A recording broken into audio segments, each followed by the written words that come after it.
हैं दोस्तों, आज हम लोग रेलवे यूथ साइंस बुक का प्रैक्टिस सेट नंबर 12 पर इस वीडियो में बात करेंगे। तो आप वीडियो को पूरा देखिए, आपके लिए एक एक सवाल इम्पोर्टेंट है।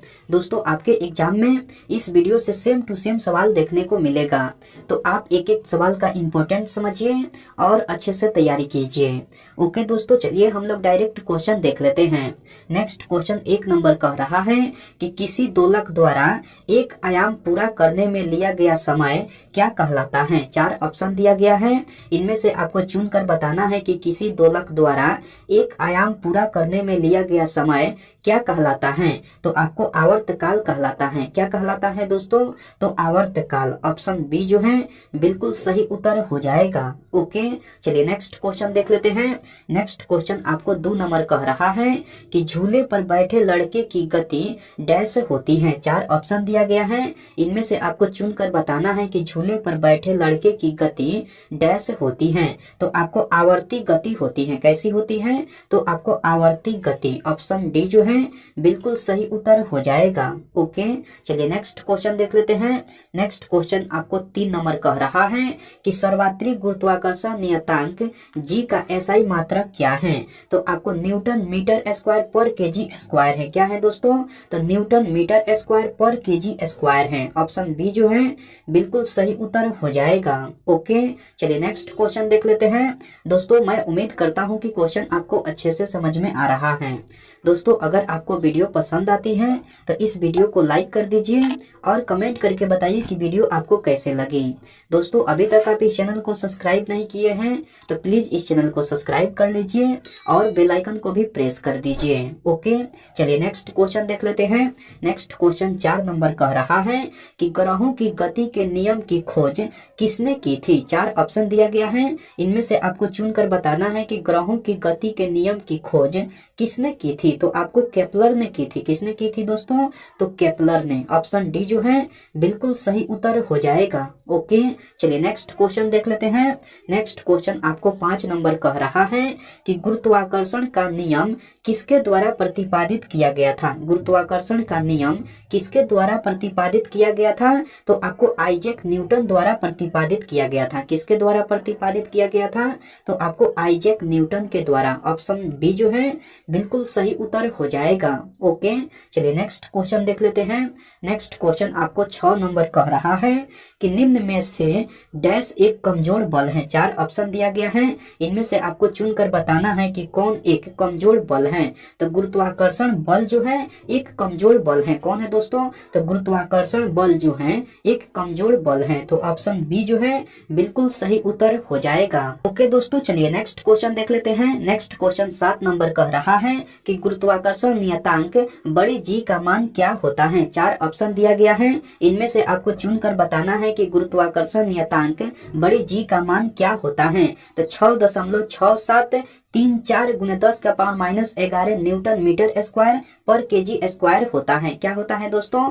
तो 6.6734 गुने 10 का पावर -11 न्यूटन मीटर स्क्वायर पर केजी स्क्वायर होता है। तो ऑप्शन डी जो है बिल्कुल सही उत्तर हो जाएगा। दोस्तों, यह क्वेश्चन कितने बार एग्जाम में शिफ्ट में पूछा हुआ है आप यहाँ से देख सकते हैं। ओके, चलिए नेक्स्ट क्वेश्चन देख लेते हैं। नेक्स्ट क्वेश्चन आपको 8 नंबर कह रहा है कि ब्रह्मांड में किन्हीं 2 निकायों के बीच गुरुत्वाकर्षण बल डैश पर निर्भर नहीं करता है। तो आपको उनके द्रव्यमानों के योग पर निर्भर नहीं करता है। किस पर निर्भर नहीं करता है दोस्तों? तो उनके द्रव्यमानों के योग पर। ऑप्शन डी जो है बिल्कुल सही उत्तर हो जाएगा। ओके, चलिए नेक्स्ट क्वेश्चन देख लेते हैं। नेक्स्ट क्वेश्चन आपको 9 नंबर कह रहा है कि 2 वस्तुओं के बीच की दूरी को यदि 2 गुना कर दिया जाए तो इन दोनों के बीच बल पर क्या प्रभाव पड़ेगा। तो इन दोनों के बीच बल पर क्या प्रभाव पड़ेगा? तो आपको गुरुत्वीय बल 4 के गुणक में कम होगा। क्या प्रभाव पड़ेगा दोस्तों? तो गुरुत्वीय बल 4 के गुणक में कम होगा। ऑप्शन डी जो है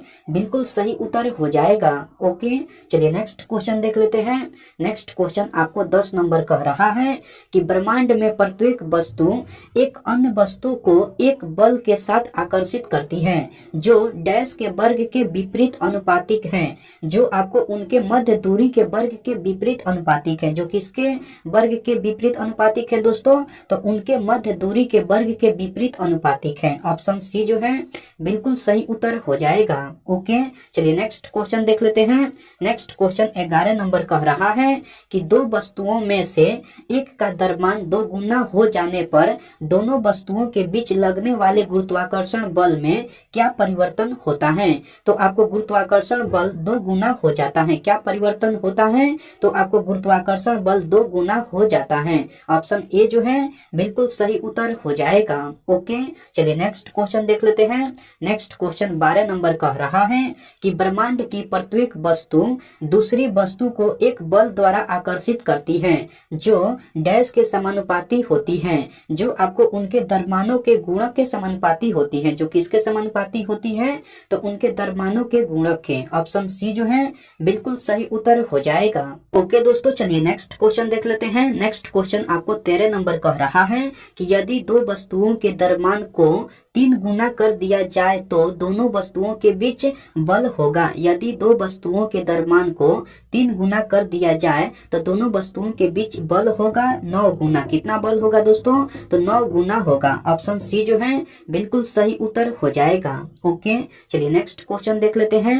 नेक्स्ट क्वेश्चन 14 नंबर कह रहा है कि किसी वस्तु पर लगने वाले गुरुत्वाकर्षण बल को कहा जाता है। 4 ऑप्शन दिया गया है, इनमें से आपको चुनकर बताना है कि किसी वस्तु पर लगने वाले गुरुत्वाकर्षण बल को क्या कहा जाता है। तो आपको भार कहा जाता है। क्या कहा जाता है दोस्तों? तो भार कहा जाता है। ऑप्शन ए जो है बिल्कुल सही उत्तर हो जाएगा। ओके, चलिए नेक्स्ट क्वेश्चन देख लेते हैं।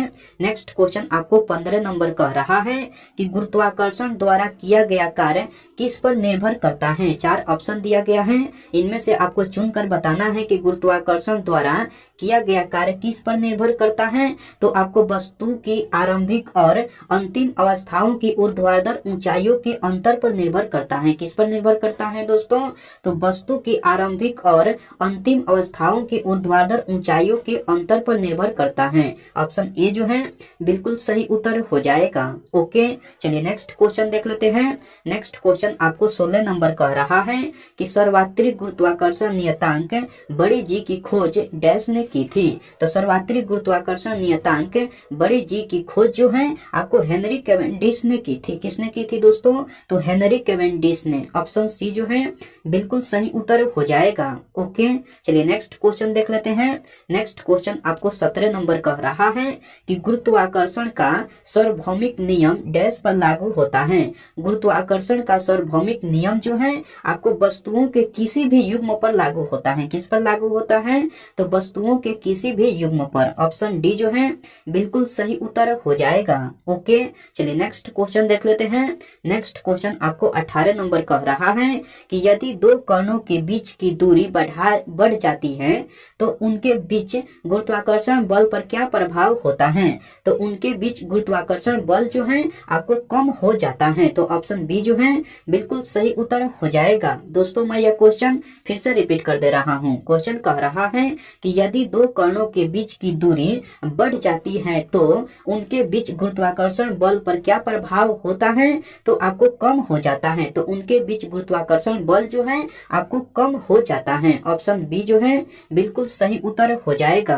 ओके, चलिए नेक्स्ट क्वेश्चन देख लेते हैं। नेक्स्ट क्वेश्चन आपको 19 नंबर कह रहा है कि पृथ्वी वस्तुओं को अपनी ओर आकर्षित करती है। यह डैश के कारण होता है। यह किसके कारण होता है? तो यह आपको गुरुत्वाकर्षण बल के कारण होता है। यह किसके कारण होता है? तो आपको गुरुत्वाकर्षण बल के कारण। ऑप्शन ए जो है बिल्कुल सही उत्तर हो जाएगा।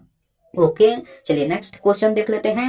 नेक्स्ट क्वेश्चन आपको 20 नंबर कह रहा है कि निम्नलिखित में से क्या गुरुत्वाकर्षण के सार्वभौमिक नियम से संबंधित नहीं है। 4 ऑप्शन दिया गया है, इनमें से आपको चुनकर बताना है कि कौन गुरुत्वाकर्षण के सार्वभौमिक नियम से संबंधित नहीं है। तो चंद्रमा के चारों ओर पृथ्वी की गति जो है आपको गुरुत्वाकर्षण के सार्वभौमिक नियम से संबंधित नहीं है।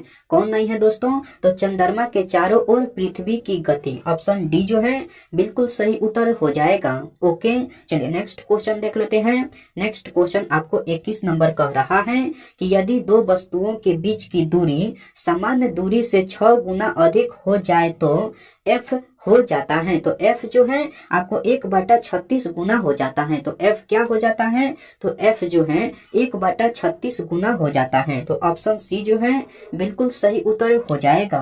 ओके, चलिए नेक्स्ट क्वेश्चन देख लेते हैं। नेक्स्ट क्वेश्चन आपको 22 नंबर कह रहा है कि किन्हीं दो स्थूल वस्तुओं के बीच लगने वाले आकर्षण बल को क्या कहा जाता है? तो आपको गुरुत्वाकर्षण बल कहा जाता है। क्या कहा जाता है दोस्तों? तो गुरुत्वाकर्षण बल, ऑप्शन बी जो है बिल्कुल सही उत्तर हो जाएगा। ओके, चलिए नेक्स्ट क्वेश्चन देख लेते हैं। नेक्स्ट क्वेश्चन आपको 23 नंबर कह रहा है कि कौन सा बल हमारे सौर मंडल की संरचना को बनाए रखता है। 4 ऑप्शन दिया गया है, इनमें से आपको चुनकर बताना है कि कौन सा बल हमारे सौर मंडल की संरचना को बनाए रखता है। तो आपको गुरुत्वाकर्षण बल बनाए रखता है। कौन बनाए रखता है? तो आपको गुरुत्वाकर्षण बल, ऑप्शन डी जो है बिल्कुल सही उत्तर हो जाएगा। ओके, चलिए नेक्स्ट क्वेश्चन देख लेते हैं। नेक्स्ट क्वेश्चन 24 नंबर कह रहा है कि निरंतर गुरुत्वाकर्षण का चिन्ह डैश है। निरंतर गुरुत्वाकर्षण का चिन्ह क्या है दोस्तों? तो आपको बड़ी जी है। निरंतर गुरुत्वाकर्षण का चिन्ह जो है आपको बड़ी जी है। तो ऑप्शन बी जो है बिल्कुल सही उत्तर हो जाएगा। ओके, चलिए नेक्स्ट क्वेश्चन देख लेते हैं। नेक्स्ट क्वेश्चन 25 नंबर कह रहा है कि गुरुत्वाकर्षण की वजह से उत्पन्न होने वाले त्वरण का मूल्य डैश पर निर्भर नहीं होता है। तो आपको नीचे गिरने वाली वस्तु का द्रव्यमान m पर निर्भर नहीं होता है। किस पर निर्भर नहीं होता है? तो नीचे गिरने वाली वस्तु का द्रव्यमान m पर, ऑप्शन बी जो है बिल्कुल सही उत्तर हो जाएगा। ओके, आज का प्रैक्टिस सेट में इतना ही सवाल था। मैं उम्मीद करता हूं कि सारे सवाल आपको याद हो गया होगा। दोस्तों, अगर आपको सारे सवाल याद नहीं हुआ है तो आप इस वीडियो को फिर से देखिए। आपके लिए एक एक सवाल इम्पोर्टेंट है। आपके एग्जाम में इस वीडियो से सेम टू सेम सवाल देखने को मिलेगा। तो आप एक एक सवाल का इम्पोर्टेंट समझिए और अच्छे से तैयारी कीजिए। ओके, मैं आपसे नेक्स्ट वीडियो में मिलता हूँ। तब तक के लिए टेक केयर दोस्तों एंड बाय।